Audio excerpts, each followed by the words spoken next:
नमस्कार प्रिय विद्यार्थियों, स्वागत है आपका वीकेएस फिजिक्स एकेडमी में। जैसा कि आप सभी जानते हैं कि हमारा चैनल है वो ग्रेजुएट लेवल का चैनल है, बीएससी एमएससी का चैनल है।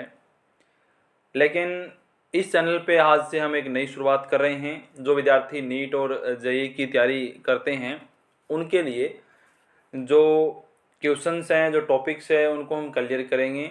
और जो विद्यार्थी फर्स्ट ग्रेड और सेकंड ग्रेड की तैयारी करते हैं, जिनके लिए जैसे सेकंड ग्रेड के जो विद्यार्थी हैं, साइंस के विद्यार्थी हैं, उनके लिए फिजिक्स काफ़ी हार्ड होता है, जो बायो बैकग्राउंड के हैं। तो यहाँ पे हम काफ़ी सारे क्वेश्चंस वगैरह करवाएंगे और पूरे डिटेल से साथ साथ में हिंदी के लैंग्वेज के अंदर भी एक्सप्लेन करेंगे, जिससे कि उनको टॉपिक को समझने में आसानी होगी और फर्स्ट ग्रेड के विद्यार्थियों के लिए भी काफ़ी लाभदायक वीडियो रहेंगी।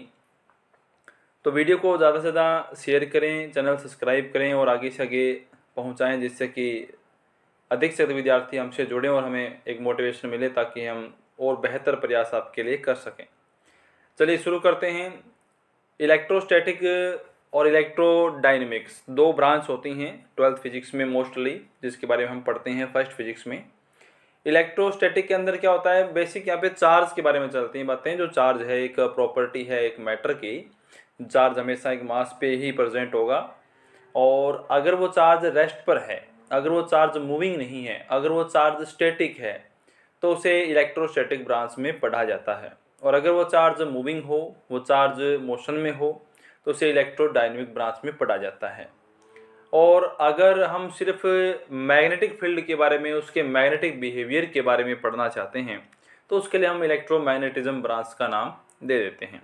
तो यहाँ पे हम पढ़ रहे हैं इलेक्ट्रोस्टैटिक। इसमें इलेक्ट्रोस्टैटिक में जैसे इलेक्ट्रिक फील्ड आएगा, कूलॉम रूल आ जाएगा, इसके अलावा गाउस रूल आ जाएगा, मेन बातें आपको मैं बता रहा हूँ। पोटेंशियल इसमें आ जाएगा और कैपेसिटेंस इसके अंदर आ जाएंगी। ठीक है, तो इलेक्ट्रोस्टैटिक क्या है? इलेक्ट्रोस्टैटिक चार्ज जब रेस्ट पर होता है तो उस ब्रांच को बोलते हैं इलेक्ट्रोस्टैटिक, यानी वो ब्रांच फिजिक्स की जिसमें चार्ज क्या हो, रेस्ट पर हो। चार्ज जो है वो एक प्रॉपर्टी ऑफ मैटर है which produce and experience magnetic and electric effect. यानी चार्ज जो है वो एक मैटर की प्रॉपर्टी है, मास पर ही हमेशा आता है। जहाँ पर मास हो, अमाउंट ऑफ सब्सटेंस हो, ऑब्जेक्ट्स हो, वहीं पर ही आएगा। और ये एक ऐसी प्रॉपर्टी है जिससे ऑब्जेक्ट्स जो है वो मैग्नेटिक और इलेक्ट्रिक इफेक्ट्स को प्रोड्यूस करता है, उनको एक्सपीरियंस करता है। ठीक है, अब इसके दो टाइप्स हम बेसिक पढ़ते हैं, जैसे पॉजिटिव और नेगेटिव चार्ज। और ये आपको पता है कि जो ग्लास रोड वगैरह, कैट फर वगैरह, जो नॉर्मल एक्सपेरिमेंट्स हैं जो हम लोकल 10th 12th लेवल पे पढ़ते हैं, उनके द्वारा इसको डिसाइड किया गया था। पॉजिटिव और नेगेटिव चार्ज दो टाइप के होते हैं। तो उतना डीपली हमें रिक्वायरमेंट नहीं है, क्योंकि वो एक छोटा एक्सपेरिमेंट है, उसकी हमें कोई क्वेश्चन वगैरह नहीं पूछे जाते हैं। इसकी यूनिट्स हमें थोड़ी ध्यान रखनी है, क्योंकि यूनिट्स है वो यूज़ होती हैं। सबसे इसकी जो मोस्ट इम्पॉर्टेंट है, ऐसा यूनिट है, वो है कूलॉम। ठीक है, उसे हम बोलते हैं कूलॉम। और कूलॉम को हम एक एम्पियर इंटू सेकेंड की फॉर्म में भी लिख लेते हैं। ठीक है, कूलॉम को हम लिखते हैं ampere into second. Ampere into second, ampere हमारी एक फंडामेंटल यूनिट है। ठीक है, इंटू सेकेंड वो कूलॉम के इक्वल लिखा जाता है। इसकी जो स्मॉलेस्ट यूनिट है वो है सीजीएस यूनिट, जिसे बोलते हैं फ्रैंकलिन ईएसयू या स्टेट कूलॉम उसे बोला जाता है। ईएसयू का फुल फॉर्म होता है इलेक्ट्रोस्टैटिक यूनिट। और एक कूलॉम में 3 × 10⁹ ईएसयू होते हैं। ये आपको याद रखना है, क्योंकि ये रिलेशन कई बार हमारे पास जब हमें यूनिट्स को चेंज करना पड़ता है तो ये रिलेशन हमारे पास से आ जाते हैं। 1 कूलॉम में 3 × 10⁹ ईएसयू होते हैं। फिर एक होती है इसकी इलेक्ट्रोमैग्नेटिक यूनिट, जिसे एब्सोल्यूट बोला जाता है, एब कूलॉम जिसे बोला जाता है, और वो 10 कूलॉम के बराबर होता है। फिर हम यहाँ पे आगे देखें तो एक ईएमयू और ईएसयू में क्या रिलेशन है, तो हम जानते हैं कि 10 कूलॉम जो है, जो हमने यहाँ पे लिखा, और 1 कूलॉम 3 × 10⁹ ईएसयू के बराबर होता है। तो यहाँ पे हमने वो वैल्यू यहाँ पे पुट की हैं 1 कूलॉम की, तो हमें मिला 3 × 10⁻10 ईएसयू 1 ईएमयू के बराबर। फिर इसके बाद में आता है सबसे इसकी बड़ी यूनिट क्या है। जो लार्जेस्ट इसकी यूनिट है उसे बोलते हैं फैराडे। ठीक है, जो सबसे लार्जेस्ट यूनिट है चार्ज की उसे बोलते हैं फैराडे। और एक फैराडे में 96,500 कूलॉम होते हैं। अप्रोक्सीमेट वैल्यू ली गई है ये, वैसे 96,486 इस तरीके से चलती हैं वैल्यू, लेकिन हम अप्रोक्सीमेट वैल्यू का यूज़ करते हैं। लेकिन जो कूलाम है वो अपने आप में काफ़ी बड़ी यूनिट्स हैं। उसके अंदर जैसे एक कूलाम चार्ज की हम बात करें, आगे आपको एग्जांपल देंगे, तो उसमें लगभग 6.25 इंटू 10⁻18 इलेक्ट्रॉन्स, इतने उसमें इलेक्ट्रॉन्स होते हैं। तो वो काफ़ी ज़्यादा नंबर ऑफ इलेक्ट्रॉन्स को कंटेन करता है। उस वजह से हम डायरेक्ट कूलाम को यूज़ नहीं करते हैं, हम उसकी जो सब यूनिट्स हैं जैसे परफिक्स के साथ मिली कूलाम है, माइक्रो कूलाम है, नैनो कूलाम है, इनका यूज़ करते हैं। और ये तीन ही काफ़ी मोस्ट इंपॉर्टेंट है, यही बार बार क्वेश्चंस में आती रहती हैं। मिली मतलब होता है 10⁻³ माइक्रो जिसे म्यू से लिखा जाता है 10⁻6 कूलाम, और नैनो मतलब 10⁻9 कूलाम। ठीक है। इसके बाद में हम बात करें property of charge. Property of charge में क्या है कि जैसे मोस्ट इंपॉर्टेंट प्रॉपर्टी है वो आपके यहाँ पे कंजर्वेशन ऑफ चार्जेज आएगी, उस पर काफ़ी ज़्यादा कॉन्सेप्ट्स होते हैं। तो सबसे सिंपल प्रॉपर्टी है एडिविटी। चार्ज है वो आपका एक स्केलर क्वांटिटी है, उसमें कोई डायरेक्शन नहीं है। ठीक है, तो उसको हम नॉर्मल अलजेब्रिक सम उसका कर सकते हैं, प्लस माइनस हम इसको ऐड कर सकते हैं। जैसे मान लो कोई सिस्टम है, उसके अंदर इस तरीके से चार्ज डिस्ट्रीब्यूटेड है, -5 कूलाम +2Q -3Q, इस तरीके से हमने एग्जांपल लिया। तो इन सबको आप जोड़ दीजिए। नेगेटिव अगर इसका रिजल्ट आया तो बॉडी पे टोटल चार्ज नेगेटिव होगा, नेट चार्ज नेगेटिव होगा, और इनका जो टोटल पॉजिटिव अगर होता है उसका नेट चार्ज पॉजिटिव हो जाएगा, बॉडी वो पॉजिटिव रूप से आपकी चार्ज होगी। ठीक है, ये एडिविटी है। इसके बाद में नेक्स्ट है charge is scalar quantity. Charge जो है वो आपकी स्केलर क्वांटिटी है।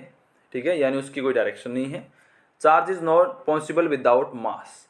चार्ज है बिना मास के पॉसिबल नहीं है, मतलब अगर कहीं पर मास ही नहीं होगा तो वहाँ पर चार्ज कभी भी प्रेजेंट नहीं हो सकता है। चार्ज हमेशा मास पर ही आता है, जहाँ पर मास है वहीं पर चार्ज आएगा। But mass is possible without charge. लेकिन बिना चार्ज के बॉडी एग्जिस्ट करती है, मतलब बॉडी के ऊपर अगर चार्ज नहीं है तो भी बॉडी एग्जिस्ट करेगी, उसका मास एग्जिस्ट करेगा। लेकिन अगर बॉडी का मास ही नहीं है तो वहाँ पे आपका चार्ज एग्जिस्ट कभी भी नहीं कर सकता है।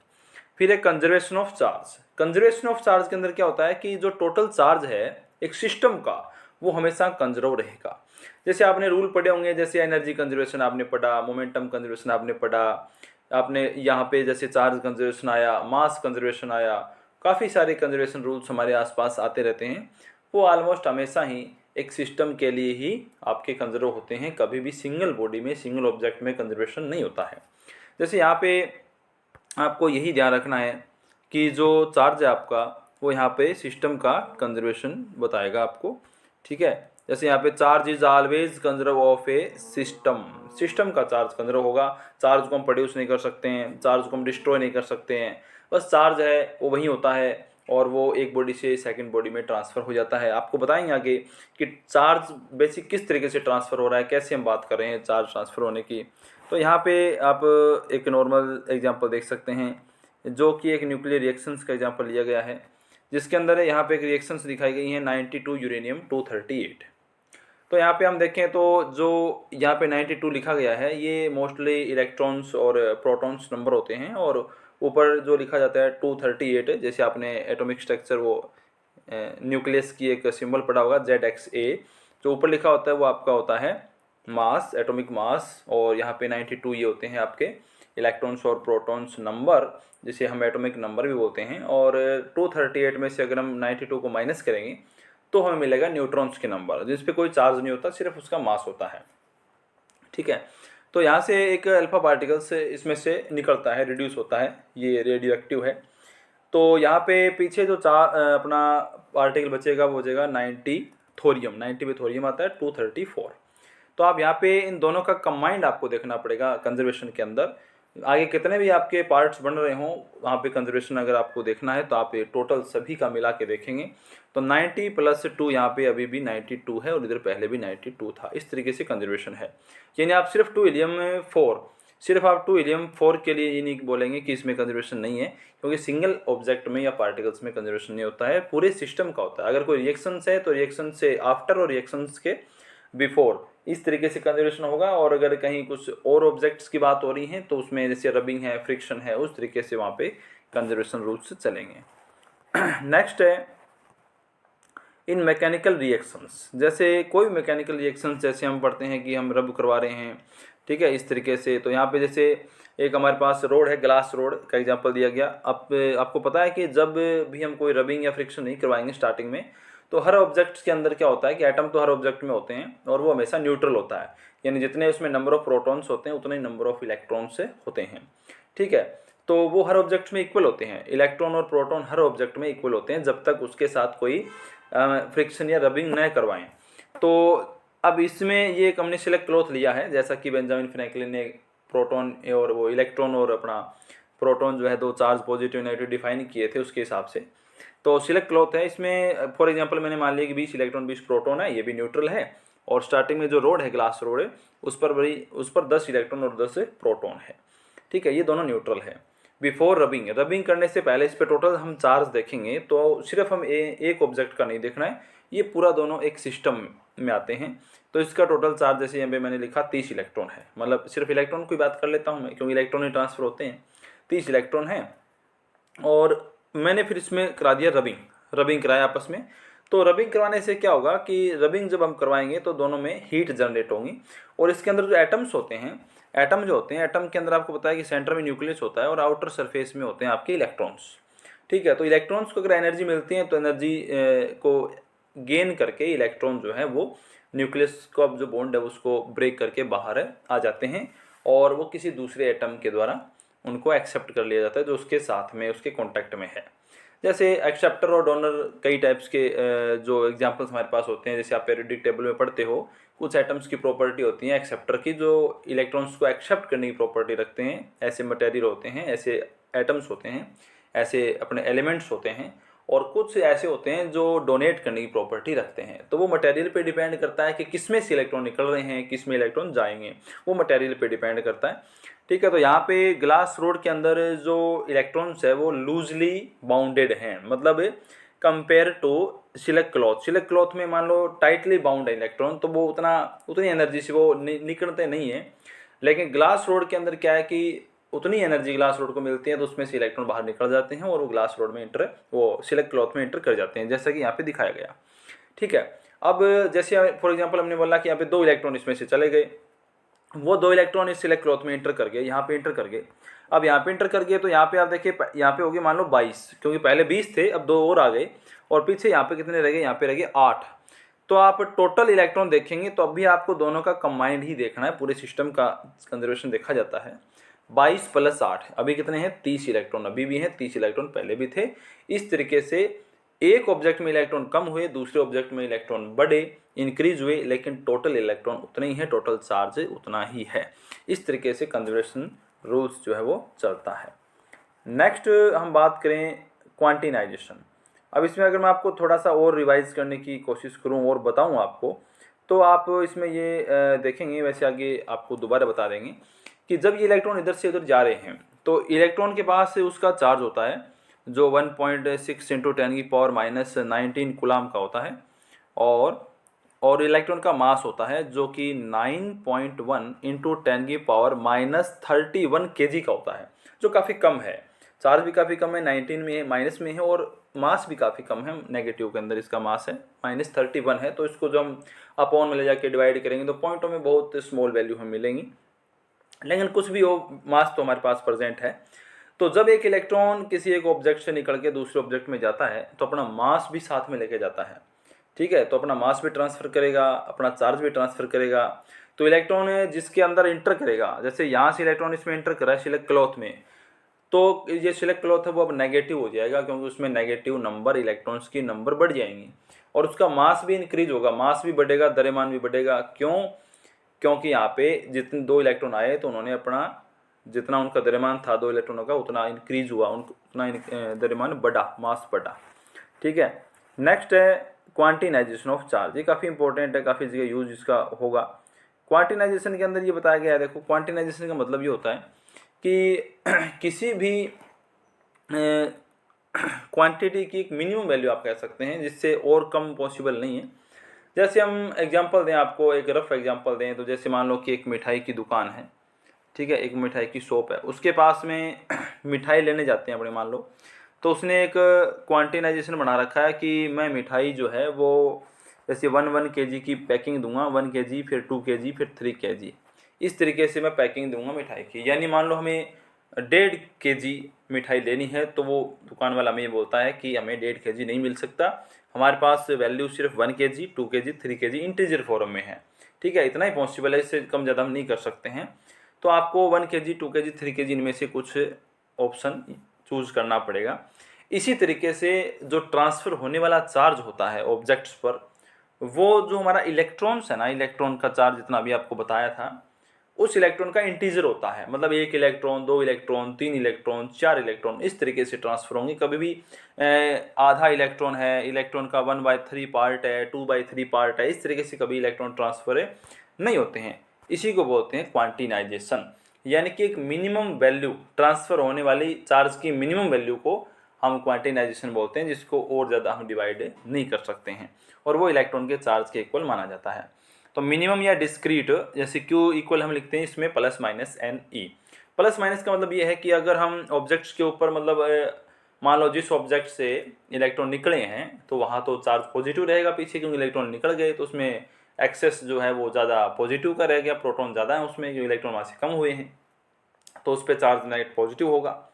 और जिसके अंदर इलेक्ट्रॉन ने प्रवेश किया उस ऑब्जेक्ट में इलेक्ट्रॉन्स बढ़ जाएंगे तो वहाँ पे चार्ज नेगेटिव हो जाएगा। तो ऑब्जेक्ट जो है प्लस माइनस दोनों तरीके से चार्ज हो सकते हैं, इसलिए यहाँ पे प्लस माइनस लगाया गया। और n की वैल्यू जो है वो 1 2 3 4 इस तरीके से हम लिखेंगे, इंटीजर है n, ये आपका इंटीजर है। तो क्वेश्चंस के अंदर आपको n की वैल्यू वगैरह भी पूछते हैं। तो if in a body n1 proton and n2 electron are present then total net charge. मान लीजिए कि एक बॉडी है, उसमें n1 प्रोटॉन है, n2 आपके इलेक्ट्रॉन्स हैं। तो वहाँ पे क्वांटिनाइजेशन के अकॉर्डिंग हम थोड़ा सा इसको जनरलाइज करें फॉर्मूले को, तो ऐसा लिखा जा सकता है Q equal N1 minus N2, क्योंकि N1 मैंने प्रोटॉन माने हैं तो उनका पॉजिटिव होता है चार्ज, तो उसमें से मैंने N2 को माइनस कर दिया क्योंकि उनका चार्ज नेगेटिव में होगा, माइनस N2, और N2 में E कॉमन आ गया उनकी चार्ज की वैल्यू। तो यहाँ पे जो भी डिफरेंस होगा, जितने प्रोटॉन्स जितने इलेक्ट्रॉन्स, उनका डिफरेंस जो है वो यहाँ पे आ जाएगा, और रिजल्ट प्लस माइनस आ सकता है। अगर इलेक्ट्रॉन्स ज़्यादा हुए तो रिजल्ट नेगेटिव का आ जाएगा, बॉडी नेगेटिव है। और अगर यहाँ पे प्रोटॉन के नंबर ज़्यादा हुए तो यहाँ पे रिजल्ट पॉजिटिव आ जाएगा, और बॉडी पे वो चार्ज है पॉजिटिव है।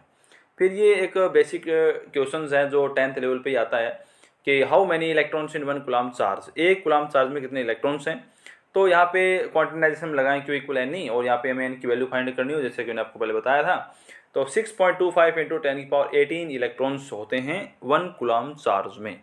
तो देखिए ये अपने आप में काफ़ी लार्ज वैल्यू है, तो इसलिए हम डायरेक्ट 1 कूलम का यूज़ कभी भी यूनिट्स के फॉर्म में नहीं करते हैं, क्योंकि इससे हमारे डाटा काफ़ी ज़्यादा लार्ज आएंगे और हमें कैलकुलेशन में असुविधा होती है। फिर नेक्स्ट हम आगे देखते हैं कि चार्ज इज ट्रांसफरेबल, मतलब चार्ज को हम ट्रांसफ़र कर सकते हैं, चार्ज को ट्रांसफ़र किया जा सकता है। एक बॉडी से इलेक्ट्रॉन निकाल सकते हैं, दूसरी बॉडी में इलेक्ट्रॉन भेज सकते हैं। चार्ज है वो हमारा ट्रांसफ़र हो सकता है, चार्ज हमारा डिस्ट्रॉय नहीं होता, चार्ज हमारा प्रोड्यूस नहीं होता, चार्ज हमारा ट्रांसफ़र होता है। ठीक है, फिर नेक्स्ट है invariance of charge. Invariance of charge का मतलब होता है कि चार्ज है वो चाहे ऑब्जेक्ट रेस्ट पर हो चाहे वही ऑब्जेक्ट मूविंग हो, उससे कोई मतलब नहीं है। यानी चार्ज जो है बॉडी के ऊपर जितना चार्ज है वो आपके बॉडी के रेस्ट पे होने से या मूविंग होने से इफेक्ट नहीं होता।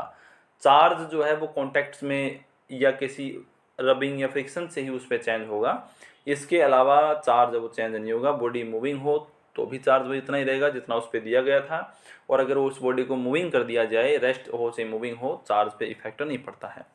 फिर है mass is also transfer with charge. देखिए अगर जिस टाइम इलेक्ट्रॉन्स निकलते हैं एक ऑब्जेक्ट से और दूसरे ऑब्जेक्ट में इलेक्ट्रॉन जाते हैं तो अपने साथ वो कुछ चार्ज का ट्रांसफ़र करते हैं, और इलेक्ट्रॉन अगर जा रहे हैं तो इलेक्ट्रॉन अपने साथ मास भी लेके जाएगा, क्योंकि इलेक्ट्रॉन के पास मास भी होता है, चार्ज दोनों होता है। तो यहाँ पे क्वांटिनाइजेशन के अकॉर्डिंग तो चार्ज ट्रांसफ़र होगा, और क्वांटिनाइजेशन के टाइप से ही यहाँ पे मास भी ट्रांसफ़र होगा, जिसे हम डेल्टा M से लिख रहे हैं कि मास कितना इंक्रीज होगा कितना डिक्रीज होगा। NME यहाँ पे लिखा गया फॉर्मूला। NME का मतलब क्या, N वही इंटीजर है कि जैसे 2 इलेक्ट्रॉन जा रहे हैं 4 इलेक्ट्रॉन जा रहे हैं, लेकिन मल्टीप्लाई में ME यानी इलेक्ट्रॉन का मास यहाँ पर आ जाएगा। यहाँ प्लस माइनस नहीं लगेगा, यहाँ मास में प्लस माइनस कभी भी नहीं लगेगा, क्योंकि मास हमेशा पॉजिटिव होता है, मास कभी नेगेटिव में नहीं आता। मास जीरो नहीं होता, जीरो होने से ऑब्जेक्ट पे चार्ज ही नहीं होगा, तो ऑब्जेक्ट ही नहीं होगा, तो वहाँ पे नेगेटिव की बात होती नहीं है। फिर काफ़ी इंपॉर्टेंट है जो बोर्ड एग्जाम के लिए भी काफ़ी इंपॉर्टेंट्स हैं कि चार्ज अगर रेस्ट पर हो, चार्ज अगर मूविंग नहीं हो, तो वो सिर्फ इलेक्ट्रिक फील्ड को प्रोड्यूस करता है। उसके आसपास एक इलेक्ट्रिक फील्ड प्रोड्यूस होता है, एक फोर्स एक्सपीरियंस होता है अदर चार्जेस पे, अदर बॉडीज़ पे। और अगर चार्ज मूविंग है, लेकिन मूविंग कांस्टेंट वेलोसिटी से होना चाहिए, उसकी जो वेलोसिटी है वो कांस्टेंट होनी चाहिए, एक्सीलरेशन उसमें नहीं होना चाहिए, उस टाइम वो इलेक्ट्रिक और मैग्नेटिक दोनों फील्ड को क्रिएट करता है। अपने आसपास वो इलेक्ट्रिक फील्ड भी बनाता है, मैग्नेटिक फील्ड भी बनाता है। और अगर चार्ज हो एक्सीलरेटेड, यानी कि एक्सीलरेटेड अगर वो चार्ज हो, यानी उसके पास उसकी जो वेलोसिटी है वो कांस्टेंट नहीं है, एक्सीलरेशन उसके अंदर है, तो इलेक्ट्रिक फील्ड भी प्रोड्यूस होता है, मैग्नेटिक फील्ड भी प्रोड्यूस होता है, और साथ में EMW यानी इलेक्ट्रोमैग्नेटिक वेव्स ये भी प्रोड्यूस होता है। तो ये सब चीज़ें यहाँ पे प्रोड्यूस होती हैं। इसके बाद में नेक्स्ट टॉपिक आता है मेथड ऑफ चार्जिंग, कि हम बॉडीज़ को कैसे कैसे चार्ज कर सकते हैं। बेसिकली 3 हमारे पास मेथड होती हैं चार्ज करने की। एक होता है अपना फ्रिक्शन से, जो कि सबसे नॉर्मल है, एक होता है चार्जिंग बाय कॉन्टैक्ट, और एक होता है इंड्यूशन, चार्जिंग बाय इंडक्शन कह सकते हैं हम, इंड्यूशन कह सकते हैं। इसके अलावा चार्जिंग बाय हीटिंग है, चार्जिंग बाय इलेक्ट्रिक फील्ड है, चार्जिंग बाय अल्ट्रावोलेट जैसे लाइट है, काफ़ी सारे मेथड है। जिस मेथड से हम इलेक्ट्रॉन को बाहर निकाल सकते हैं ऑब्जेक्ट से, वो सारी मेथड हमारी चार्जिंग में आ जाएंगी। क्योंकि इलेक्ट्रॉन बाहर निकलते ही बॉडी चार्ज हो जाती है, बॉडी के पास एक नेट चार्ज रह जाता है पॉजिटिव या नेगेटिव, जिसमें से इलेक्ट्रॉन निकलेंगे वो पॉजिटिव रह जाएंगे, और जिसमें इलेक्ट्रॉन जाएंगे वो नेगेटिव हो जाएगी। तो यहाँ पे बेसिक 3 है कि फ्रिक्शन है या रबिंग, चार्जिंग बाय कॉन्टैक्ट या कंडक्शन बोलते हैं, चार्ज एंड अनचार्ज बॉडी है वो सेम चार्ज। ठीक है, देखो यहाँ पर कंडक्शन के अंदर क्या होता है कि दोनों बॉडी में से एक बॉडी चार्ज हो सकती है, दूसरी बॉडी अनचार्ज हो सकती है, या दोनों बॉडी ही चार्ज हो सकती है। ठीक है, लेकिन यहाँ पर एक बॉडी की हेल्प से हमें दूसरी बॉडी को चार्ज करना होता है कंडक्शन के अंदर। ये नॉर्मल है, इसलिए मैं यहाँ पे ज़्यादा डिटेल से नहीं बता रहा आपको। तो इसमें हमें एक बॉडी को चार्ज करके लेके आना होता है, दूसरी बॉडी अनचार्ज उसको चार्ज हमें करना होता है। तो इसमें हमेशा रिपल्सन से जो चार्ज है वो ट्रांसफ़र हो जाता है, और सेम नेचर का चार्ज ट्रांसफ़र होगा। जो दूसरी बॉडी हमारी थी जिस पे चार्ज नहीं था, उस पर सेम नेचर का चार्ज ट्रांसफ़र होगा। चार्जिंग बाय इंडक्शन के अंदर क्या होता है, इसमें अपोजिट नेचर का चार्ज वो ट्रांसफ़र होता है। ठीक है, यहाँ पे आप देख सकते हैं चार्जिंग बाय इंडक्शन यहाँ पे लिखा गया। मोस्टली चार्जिंग जो इंडक्शन से चार्जिंग है वो मेटल्स के अंदर आता है, क्योंकि इसमें यहाँ पे रिपल होगा, यहाँ पे अट्रैक्शन रिपल्सन से इलेक्ट्रॉन प्रोटॉन अलग अलग हो जाएंगे, और ऐसा फ्री इलेक्ट्रॉन्स जिनमें हो उसके अंदर मोस्टली देखा जाता है, जो कि एक मेटल की या कंडक्टर की प्रॉपर्टी है। तो यहाँ पे हम क्या करते हैं, एक मेटल लेके आते हैं। यहाँ पे आप देख सकते हैं ये एक मेटलिक एक स्पेयर है, जिस पे अभी हमने इसमें साथ में रोड लगा रखी है। तो आप देखेंगे इसके अंदर जो चार्ज है नेगेटिव पॉजिटिव, वो नेट चार्ज अभी 0 है, यानी वो न्यूट्रल था पहले। और जैसे ही मैं उसके पास में एक पॉजिटिव चार्ज रोड लेके आया, तो इस रोड से, इस मेटल में जो पॉजिटिव नेगेटिव है वो इस रोड से क्या होंगे, नेगेटिव तो इसके अट्रैक्ट होकर उसके नज़दीक आ जाएंगे, और पॉजिटिव दूसरी सरफेस पे चले जाएंगे, दूसरी साइड चले जाएंगे, क्योंकि उनमें रिपल्सन होगा। फिर हमें एक वायर को ग्राउंड करना पड़ता है अर्थ के साथ, ताकि हम एक टाइप के चार्ज को यहाँ से हटाएं। अगर हम नहीं हटाएंगे तो फिर ये आपका बॉडी अनचार्ज ही रह जाएंगी। तो ये इलेक्ट्रॉन क्या करते हैं, ये जो पॉजिटिव है इस साइड में, इसको ख़त्म कर देते हैं। इलेक्ट्रॉन यहाँ से आते हैं ग्राउंड से और इसको ख़त्म कर देंगे। जैसे जैसे पॉजिटिव ख़त्म होगा, वैसे वैसे इलेक्ट्रॉन्स जो है उनका फ्लो है वो अपने आप ऑटोमेटिक बंद होना स्टार्ट हो जाएगा, क्योंकि फिर नेगेटिव चार्ज वहाँ पे ज़्यादा एक्सेस होने की वजह से क्या होगा, रिपल्सन होने लग जाएगा, और वो ऑटोमेटिक रुक जाएंगे। तो यहाँ पे अगर बॉडी आपकी कंडक्टर है, तो इस पर हमेशा इक्वल अमाउंट का नेगेटिव चार्ज यहाँ पर रह जाता है। फिर यहाँ पे आप देखें, अगर ये बॉडी नेगेटिव होती, ठीक है, यानी हमें बॉडी लेके आए यहाँ, ये नेगेटिव होती, तो हमें इसका अपोजिट यानी पॉजिटिव बॉडी मिलती। अभी आप देखें कि इतनी प्रोसेस के बाद ये हम वायर हटा देंगे, तो ये पॉजिटिव ख़त्म हो गया, तो इस पर नेगेटिव चार्ज रह जाएगा, और ये हमारी जो बॉडी थी जिस पे हमने चार्ज पहले से था हमारे पास, वो इसके नज़दीक अभी इसके नज़दीक का टच नहीं करवाना है। इंडक्शन में बॉडी को कॉन्टैक्ट में नहीं लेके आना पड़ता, टच नहीं करवाना होता, और चार्जिंग बाय कॉन्टैक्ट में हम इनको टच करवाना पड़ता है।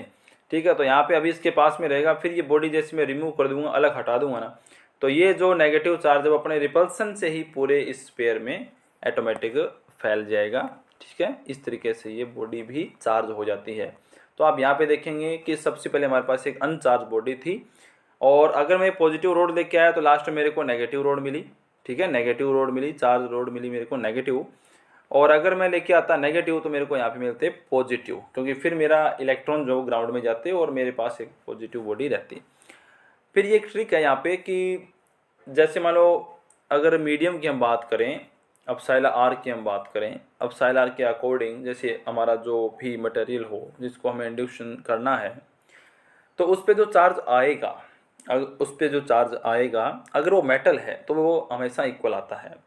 देखिए मेटल के लिए अपसाइलर होता है इन्फिनिटी, मेटल के लिए इन्फिनिटी होता है। तो यहाँ पे ये क्यू डैश इक्वल क्यू हो जाएगा, यानी जो ऑब्जेक्ट्स पे आने वाला चार्ज है वो जस्ट उतना ही होगा जितना कि हमारे पास से उस साइड में ऑब्जेक्ट लाया गया था, उसके इक्वल अमाउंट का चार्ज इंड्यूस हो जाता है। लेकिन अगर वो मेटल का नहीं है बाई चांस, तो यहाँ पे एक ट्रिक बनाई जाती है। ये ट्रिक्स आपको याद रखनी है कि Q dash equal Q 1 - 1 by epsilon R, और यहाँ पे बाहर लिखा है माइनस का सिंबल। माइनस यहाँ पे रिप्रेजेंट करता है कि आप जो भी ऑब्जेक्ट लेके आओगे चार्ज बॉडी, उसका जस्ट अपोजिट नेचर से इस पे चार्ज आने वाला है। तो अगर आपका जो भी मटेरियल है उसके एप्सिलॉन आर आपको ध्यान है तो आप उस पर बता पाएंगे कि उस पर कितना चार्ज आएगा। ठीक है, ये आपको ट्रिक्स याद रखनी है।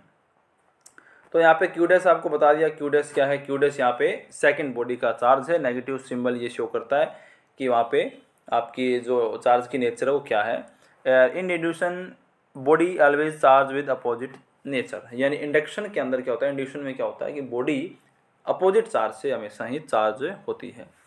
फिर कुछ और मेथड भी है, चार्जिंग बाय हीटिंग, थर्मल जैसे हम कह सकते हैं। अगर हम ऑब्जेक्ट्स को, मेटल्स को हीट करें, उनको एनर्जी दें इलेक्ट्रॉन्स को, तो इलेक्ट्रॉन्स बाहर निकलने स्टार्ट हो जाते हैं और उससे हमें एक पॉजिटिव बॉडी मिलती है, यानी हमें चार्ज बॉडी मिलती है। नेक्स्ट है चार्जिंग बाय रेडिएशन कह सकते हैं, लाइट कह सकते हैं। अल्ट्रावायलेट लाइट का हम यूज़ करें, जैसे कि सेकंड फिजिक्स में पढ़ेंगे, फोटो इलेक्ट्रिक इफेक्ट जिसे हम बोलते हैं। तो चार्जिंग बाय इंडक्शन में, इसमें सॉरी रेडिएशन में क्या होता है, लाइट, अल्ट्रावायलेट लाइट हम HNU E=HNU लाइट हम इंसिडेंट करवाते हैं, और उससे क्या होता है कि जो इलेक्ट्रॉन्स हैं उनको एनर्जी मिलती है और वो इलेक्ट्रॉन से बॉन्ड तोड़ के बाहर आ जाते हैं मेटल से, और पीछे हमारे पास एक पॉजिटिव बॉडी रह जाती है, यानी चार्ज बॉडी रह जाती है। और charging by applied electric field, अगर हम इलेक्ट्रिक फील्ड लगाते हैं तो बॉडी के अंदर जो पॉजिटिव और नेगेटिव है वो अपोजिट डायरेक्शन में एक फोर्स का एक्सपीरियंस करते हैं, जिससे कि इलेक्ट्रॉन को आप बाहर निकाल सकते हैं। ठीक है, ये कुछ मेथड्स थे। इसके बाद में हम देखें कि जो बॉडी नेगेटिव है उसका मास जो है वो ज़्यादा होगा। न्यूट्रल बॉडी का जितना मास है मान लो m, तो नेगेटिव बॉडी का मास उससे ज़्यादा होगा, पॉजिटिव बॉडी का मास उससे कम होगा हमेशा। क्योंकि न्यूट्रल बॉडी का जो मास m है ना, उसमें से इलेक्ट्रॉन अगर निकलेंगे तो पीछे पॉजिटिव रहेगा। तो इलेक्ट्रॉन निकले हैं तो मास भी कम हुआ है, क्योंकि इलेक्ट्रॉन के साथ मास भी ट्रांसफ़र होता है। तो पॉजिटिव बॉडी का मास कम हो जाता है, और जिसमें इलेक्ट्रॉन जा रहे हैं यानी जो बॉडी नेगेटिव है उसका मास बढ़ जाता है। इसके बाद आता है इलेक्ट्रोस्कोप। इलेक्ट्रोस्कोप बेसिकली एक डिवाइस है जो किसी ऑब्जेक्ट पर चार्ज की नेचर को पता करता है, चार्ज की परसेंस को पता करता है कि उस पर चार्ज है या नहीं है। सबसे पहले हम क्या करते हैं, देखो ये दोनों तरीके से काम करता है। ये चार्जिंग बाय कॉन्टैक्ट से भी काम करता है, ये चार्जिंग बाय इंडक्शन से भी काम करता है। तो अगर हम एक पॉजिटिव बॉडी को, जैसे मान लो एक इसके अंदर स्ट्रक्चर दिखाई दे रही है आपको, इसमें एक गोल्ड लीफ इलेक्ट्रोस्कोप इसे पूरा बोलते हैं। ठीक है, गोल्ड लीफ इलेक्ट्रोस्कोप बोलते हैं। सोने की पत्तियाँ, गोल्ड की पत्तियाँ इसमें यूज होती हैं। यहाँ पे नीचे लिखा है लीफ। ठीक है, और नॉर्मली अगर हम बनाए एल्यूमिनियम की लीफ का हम यूज़ कर सकते हैं। तो यहाँ पे एक मेटलिक रोड होती है, ऊपर एक नोब होती है मेटल की। जैसे हम उस पर टच करवाते हैं तो इस मेटल के अंदर जो इलेक्ट्रॉन्स हैं वो उस बॉडी में चले जाएंगे, जो हमारी पॉजिटिव बॉडी है, और पीछे पॉजिटिव रह जाएंगे, क्योंकि इलेक्ट्रॉन निकलने के बाद पॉजिटिव बचते हैं पीछे। तो इन लीफ पे सेम नेचर का चार्ज आ जाता है, जिससे ये रिपल करना स्टार्ट कर देती हैं और हमें पता चल जाता है कि चार्ज ट्रांसफ़र हो गया, हमारा गोल्ड लीफ जो है वो चार्ज हो गया है। फिर हम एक अदर बॉडी जो चार्ज तो है, लेकिन हमें ये नहीं पता कि उस पर पॉजिटिव या नेगेटिव क्या चार्ज है। जैसे हम इसके ऊपर टच करवाएंगे, यहाँ लेके टच करवाएंगे अदर बॉडी को, तो अगर ये जो अपनी लीफ हैं और ज़्यादा अगर फैलती हैं, इसका मतलब उस पर सेम नेचर का चार्ज है, जैसा इसके गोल्ड लीफ पे पहले था, रिपल्सन होगा। और अगर ये सिकुड़ती हैं, ये क्लोज आती हैं, तो उसका मतलब ये होता है कि वो अपोजिट नेचर से चार्ज उसके ऊपर है, ताकि जिससे कि हमारा पहले वाला चार्ज कुछ ख़त्म हो रहा है और वो नज़दीक आ रही हैं। इस तरीके से ये यूज़ होता है। फिर यहाँ पे हमारे पास 2 क्वेश्चन आप देख सकते हैं, नॉर्मल क्वेश्चन आप देख सकते हैं। ऐसे क्वेश्चंस की सीरीज हम अलग से स्टार्ट करेंगे, ठीक है। तो charge of alpha particle, alpha particle देखो हमेशा एक हीलियम का न्यूक्लियस होता है। अब याद रखें अल्फा पार्टिकल हीलियम का न्यूक्लियस होता है, उस पर हमेशा +2 का चार्ज होता है, क्योंकि 2 हीलियम 4 उसका एटॉमिक नंबर है, +2 का चार्ज होता है। याद रखें 2 हीलियम 4 अल्फा पार्टिकल्स है, 2 प्रोटॉन है, 2 न्यूट्रॉन्स हैं, इलेक्ट्रॉन उसके अंदर होते नहीं हैं। Alpha particle is nucleus of helium, ठीक है। Q = +2e। आपने रदरफोर्ड एक्सपेरिमेंट पढ़ा होगा जिसमें न्यूक्लियस की डिस्कवरी हुई थी, तो उसमें वो एक गोल्ड लीफ जो आपका न्यूक्लियस है उसके ऊपर अल्फा पार्टिकल्स की बम्बर्ड बौछार करवाता है, जिससे उसको रिपल्सन के कारण उसके न्यूक्लियस का रेडियस का उसके साइज़ का पता चलता है। तो यहाँ पे पॉजिटिव होता है और यहाँ पे ये काउंट आप कर सकते हैं, ठीक है। ये नीट के अंदर आया हुआ क्वेश्चन है। इसके बाद नेक्स्ट कि 4.8 × 10⁻18 कूलम चार्ज इज पॉसिबल और नॉट पॉसिबल। क्या ये चार्ज पॉसिबल है या नहीं है? तो आप क्वांटिनाइजेशन से वहाँ पे नंबर ऑफ इलेक्ट्रॉन्स फाइंड करें। अगर वो नंबर ऑफ इलेक्ट्रॉन्स आपको इंटीजर फॉर्म में मिलती हैं तो ये पॉसिबल है, वरना ये पॉसिबल नहीं होगा, ठीक है। इसके बाद नेक्स्ट है कि if an charge body is placed near to a neutral conductor will it attract और रिपल। अगर हमारे पास एक न्यूट्रल कंडक्टर है, जैसे ये कंडक्टर वो न्यूट्रल है, उसके अंदर पॉजिटिव नेगेटिव इक्वल अमाउंट में है, और उसके नज़दीक में उसके क्लोज में हमने एक पॉजिटिव चार्ज बॉडी रख दी, तो क्या यहाँ अट्रैक्शन होगा या रिपल्सन होगा? तो देखिए कंडक्टर के अंदर फ्री इलेक्ट्रॉन्स होते हैं। जैसे ही मैं पॉजिटिव चार्ज बॉडी नज़दीक में रखूँगा तो इसके अंदर जो इलेक्ट्रॉन्स हैं वो इस पॉजिटिव की ओर अट्रैक्ट होंगे और इस साइड में आ जाएंगे, और पॉजिटिव है वो रिपल्सन से दूसरी साइड में चले जाएंगे। तो इन नेगेटिव और इन पॉजिटिव में अट्रैक्शन हो रहा है और इस पॉजिटिव और इस पॉजिटिव में रिपल्सन हो रहा है, ठीक है। लेकिन इन नेगेटिव क्लोज हैं, पॉजिटिव के नेगेटिव यहाँ पे क्लोज हैं, तो यहाँ पे जो अट्रैक्शन है वो ज़्यादा इफेक्टिव होगा, और जो रिपल्सन है वो दूर है, दूसरी साइड में है, तो उसकी डिस्टेंस ज़्यादा है, तो वहाँ पर रिपल्सन होगा तो सही, लेकिन कम होगा। तो यहाँ पर नेट जो एक्सपीरियंस होगा वो अट्रैक्शन होगा, ठीक है। यहाँ पे नेट जो एक्सपीरियंस होगा फोर्स वो अट्रैक्शन का होगा। यानी कि यहाँ पर हम ये नॉर्मली जानते हैं कि जो एक पॉजिटिव है और एक नेगेटिव है उसमें अट्रैक्शन होता है, और 2 पॉजिटिव या 2 नेगेटिव में रिपल्सन होता है, ठीक है। तो यहाँ पे एक चार्ज बॉडी है और एक अनचार्ज बॉडी, इसमें भी रिपल्सन हो रहा है, इसमें भी नेट एक्सपीरियंस रिपल्सन हो रहा है, तो सॉरी इसमें अट्रैक्शन हो रहा है, नेट यहाँ पे अट्रैक्शन हो रहा है, क्योंकि एक चार्ज बॉडी में और एक अनचार्ज बॉडी के अंदर जो कि कंडक्टर है, नेगेटिव और पॉजिटिव नज़दीक होते हैं, पॉजिटिव दूर होते हैं, उस वजह से रिपल्सन कम होता है, अट्रैक्शन ज़्यादा होता है। तो यहाँ पे हमारे पास बॉडी दोनों चार्ज नहीं है, कंडक्टर न्यूट्रल है और हमारा जो चार्ज बॉडी है पॉजिटिव वो चार्ज है, तो यहाँ पे अट्रैक्शन हो रहा है। और अगर एक प्लस और एक माइनस होता तो भी अट्रैक्शन होता, ठीक है। लेकिन रिपल्सन जो है वो सिर्फ और सिर्फ आपके सेम चार्ज की वजह से ही हो सकता है। तो रिपल्सन होने के लिए 2 बॉडी में सेम चार्ज का होना ज़रूरी है, वो चार्ज होने ज़रूरी हैं, ठीक है। तो the verification of charging is repulsion not attraction. यानी आप अट्रैक्शन अगर बॉडी में हो रहा है तो आप ये नहीं कह सकते कि वो दोनों बॉडी चार्ज है, ठीक है। लेकिन अगर दोनों बॉडी में रिपल्सन हो रहा है तो आप ये कह सकते हैं कि दोनों बॉडी चार्ज है, क्योंकि रिपल्सन सिर्फ दोनों बॉडी के चार्ज होने पर ही इफेक्टिव होगा। अट्रैक्शन एक बॉडी के चार्ज होने पर और एक बॉडी के अनचार्ज होने पर भी इफेक्टिव हो सकता है, ठीक है। इसके बाद में नेक्स्ट है कि ये positive charge body A attract body B then charge on B can be. क्या हो सकता है? देखिए अगर ये कह रहा है कि एक पॉजिटिव चार्ज बॉडी है वो एक अदर बॉडी को अट्रैक्ट कर रही है, तो उस अदर बॉडी पे चार्ज कैसा हो सकता है? देखो उस बॉडी पे नेगेटिव चार्ज हो सकता है, क्योंकि प्लस और माइनस में अट्रैक्शन होता है, और उस बॉडी पे 0 यानी यहाँ पे न्यूट्रल से मतलब है न्यूट्रल चार्ज, वो न्यूट्रल भी हो सकती है, क्योंकि न्यूट्रल के अंदर भी यहाँ पे अट्रैक्शन होगा, ठीक है।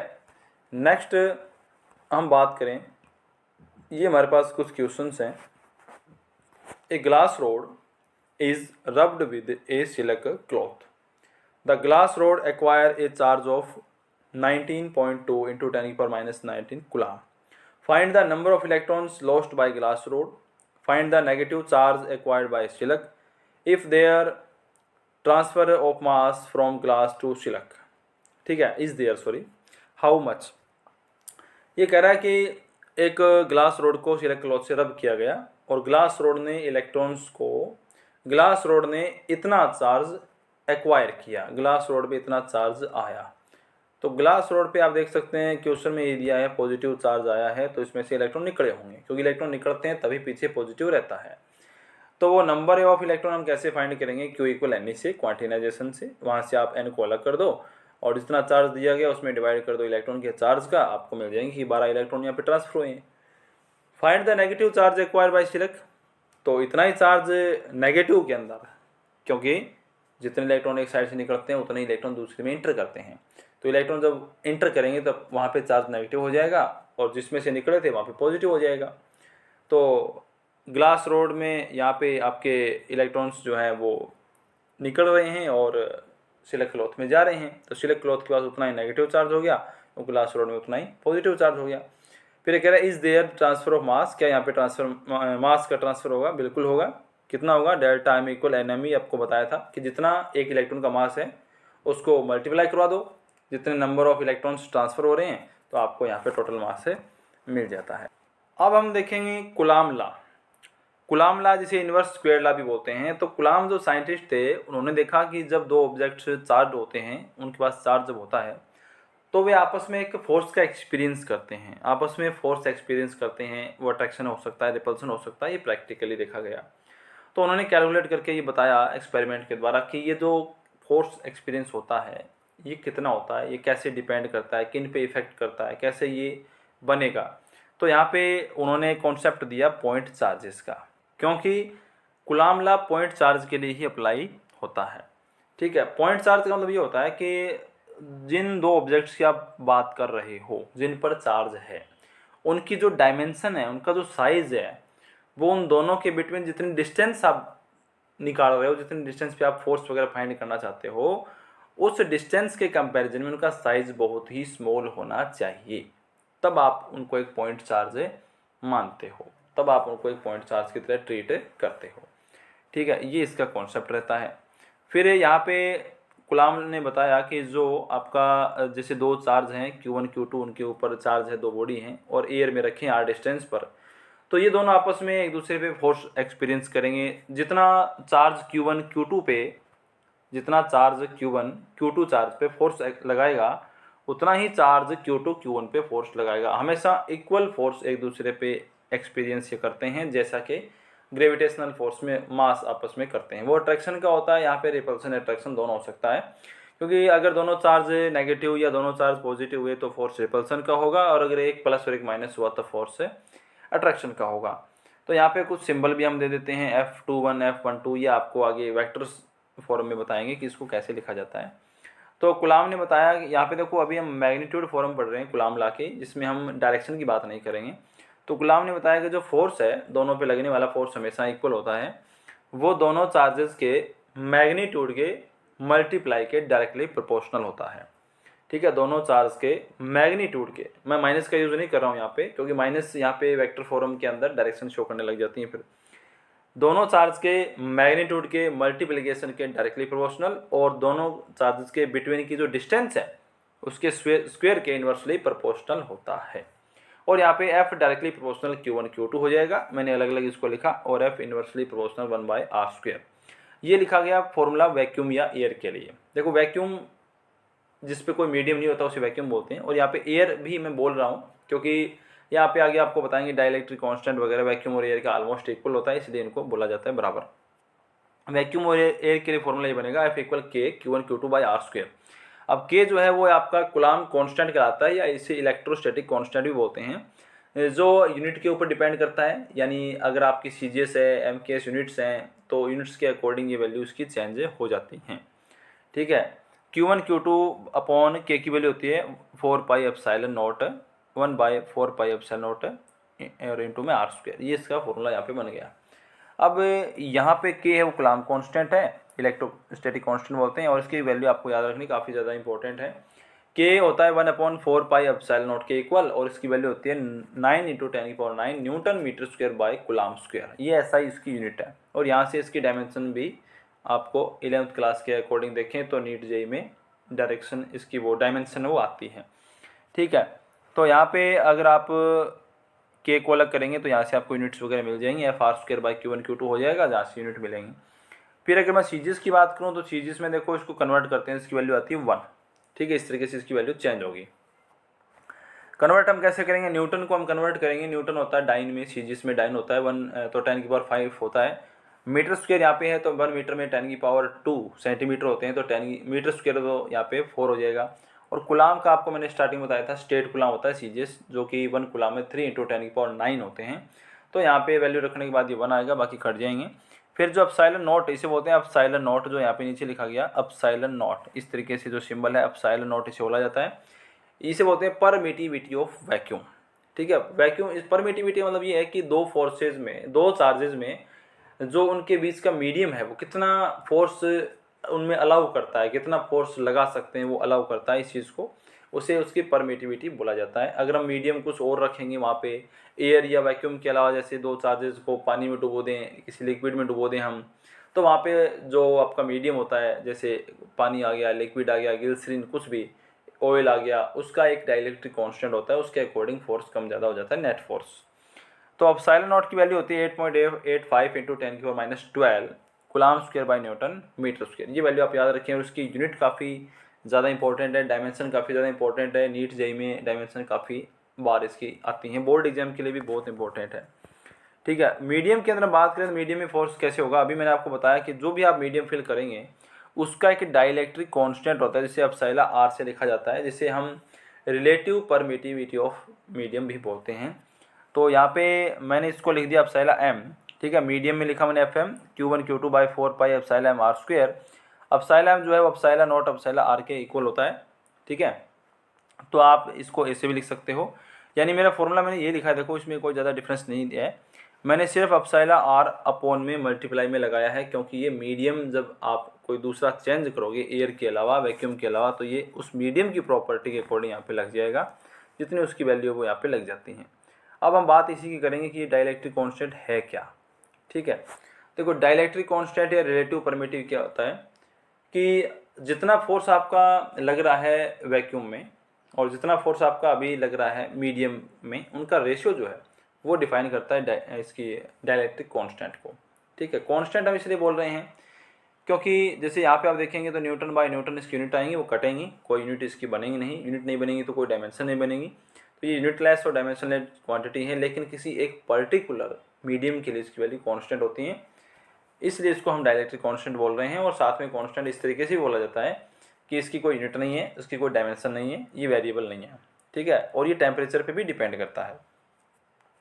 तो अगर हमें बताना हो कि फोर्स कितना हो जाएगा मीडियम के अंदर, अगर हम मान लो चार्जेस को, जिन चार्जेस में कोई 5 न्यूटन का फोर्स लग रहा था एयर में, हवा में, और उसको उठा के हमने पानी में डुबो दिया, तो पानी का ऑलमोस्ट 80 होता है डाइलेक्ट्रिक कांस्टेंट है। वो डाइलेक्ट्रिक कांस्टेंट जो है 80, वो नेट फोर्स को कम करेगा।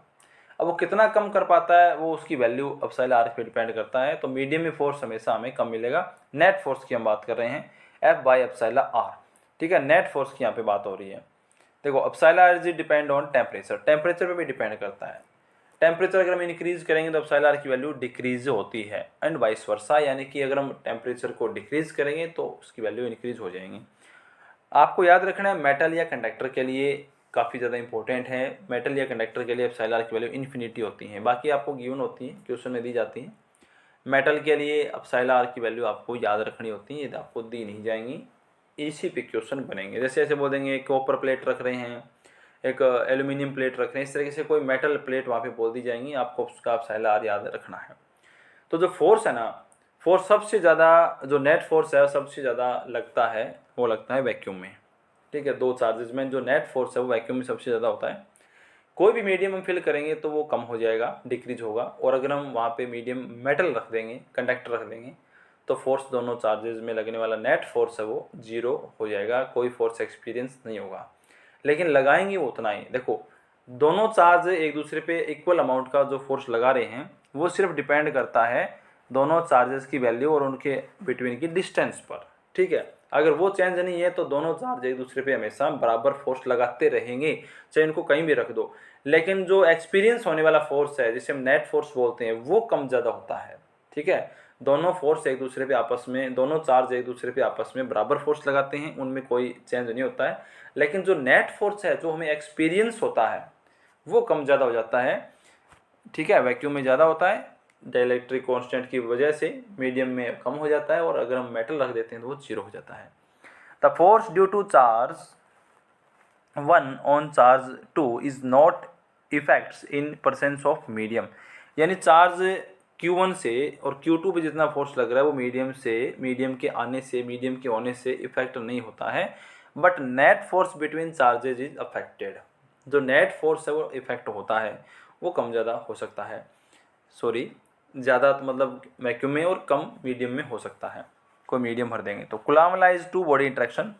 कूलाम्ब लॉ जो है वो एक टू बॉडी इंट्रैक्शन है, मतलब दो चार्जेज में लगने वाला फोर्स है वो बाकी किसी चीज़ पे डिपेंड नहीं करता, उसके आसपास कोई चार्ज है या नहीं उस पर डिपेंड नहीं करता। दो चार्ज में जो फोर्स लग रहा है वो सिर्फ और सिर्फ उन दोनों चार्जेस की वैल्यू पर और उनके बिटवीन की डिस्टेंस पर ही डिपेंड करता है।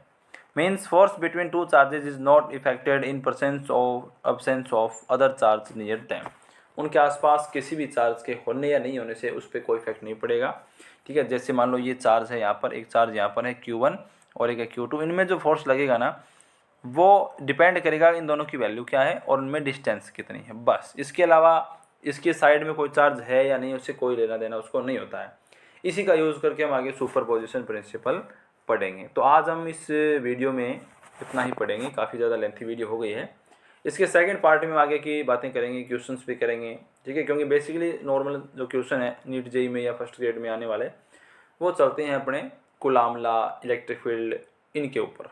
ठीक है, तो ये स्टार्टिंग में बेसिक बातें जो हमें पढ़नी ज़रूरी हैं, और इसके बाद में हम आगे बढ़ेंगे। तो वीडियो को लाइक, कमेंट, शेयर ज़रूर करें, कमेंट ज़रूर करें, वीडियो को लाइक करें, ज़्यादा से ज़्यादा विद्यार्थियों तक जरूर पहुँचाएँ, चैनल सब्सक्राइब करें। मिलते हैं नेक्स्ट वीडियो में, धन्यवाद।